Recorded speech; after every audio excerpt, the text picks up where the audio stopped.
Hello, I'm Dr. Robin Miller, and you're watching Health Days conference coverage exploring research with the world's leading medical professionals. The American College of Cardiology, joined with the World Heart Federation, hosted its annual scientific session.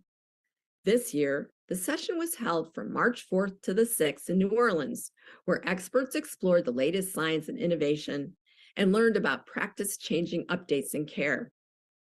For more details and other highlights from this year's annual session, I'm pleased to have Dr. Katie Berlacher joining us to share her impressions of the conference.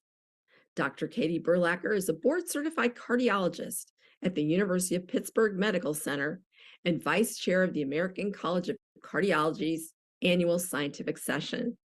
Dr. Berlacher, thank you for your time. Thanks for having me.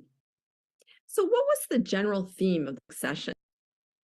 This year's session is exciting because it is about science, it is about education, it's about health equity.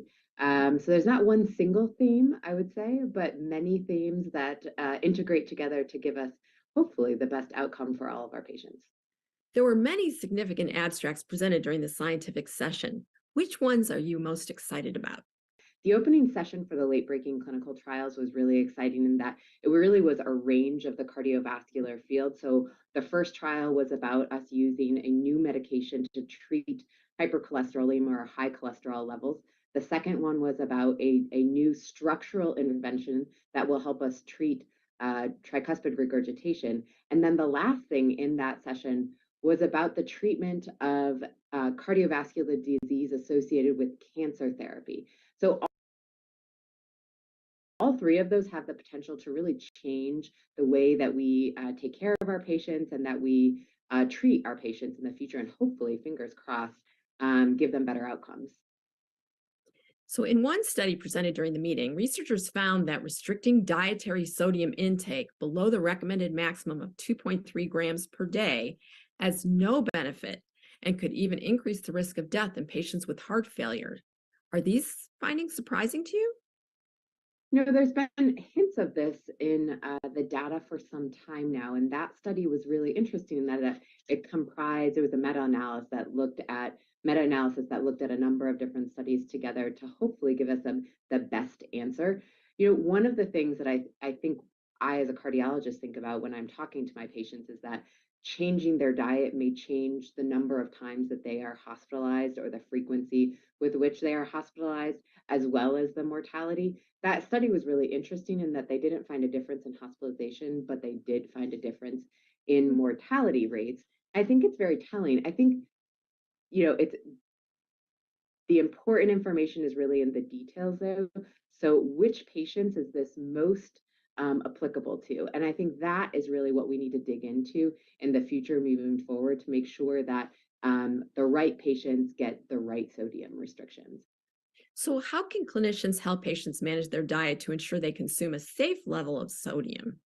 I think the biggest thing is talking about exactly what that means. What foods have sodium in them? How do you calculate the sodium in your day-to-day diet?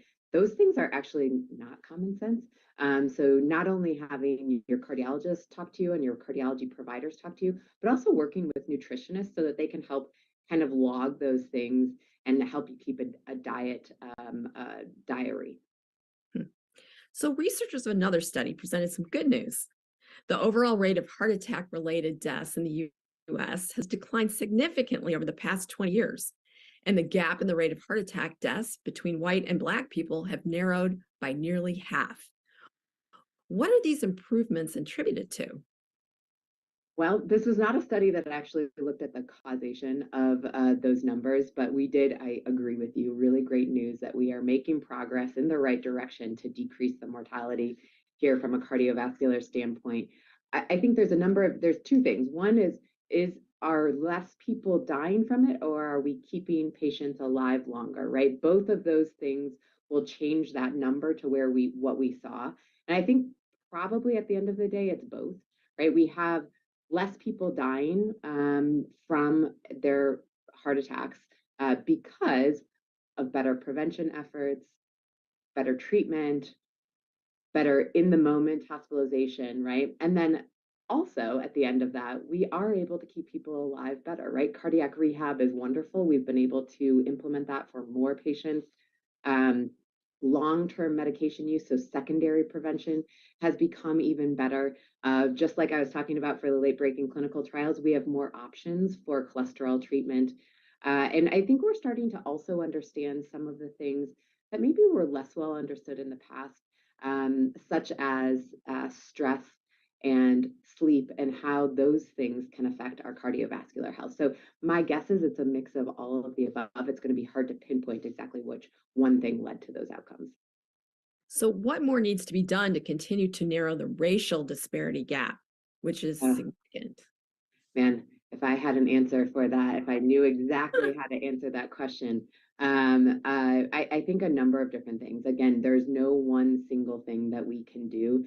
But I think together it is about quantifying what those disparities are, first and foremost, which we've done a better job at, and then looking at how we as a society can break down some of those disparities so that we achieve equitable care. I think a lot of it has to do with community based care. A lot of it has to do with provider education, making sure that our implicit bias does not come forward, and making sure that we have resources for all patients of all races and all disabilities so that we can achieve health equity for everyone.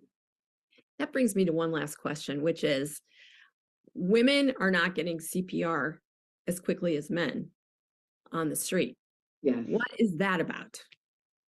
Well, there are a lot of theories as to why women are getting less CPR. I think one of the theories is that it is under recognized. Heart attacks in women is under recognized. So, one possibility is that people don't think that this is a heart attack that a woman is having. Maybe they just passed out, and therefore I don't need to do CPR on them.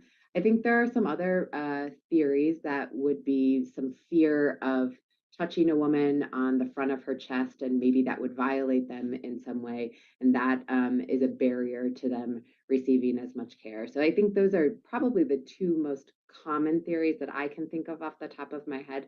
My guess is there's probably more to it than just those two simple theories. But I think if we could start with attacking those, that would be wonderful. Thank you. Dr. Katie Berlacher, thank you for your time today. Thanks for having me. You've been watching Health Day's conference coverage. Thank you.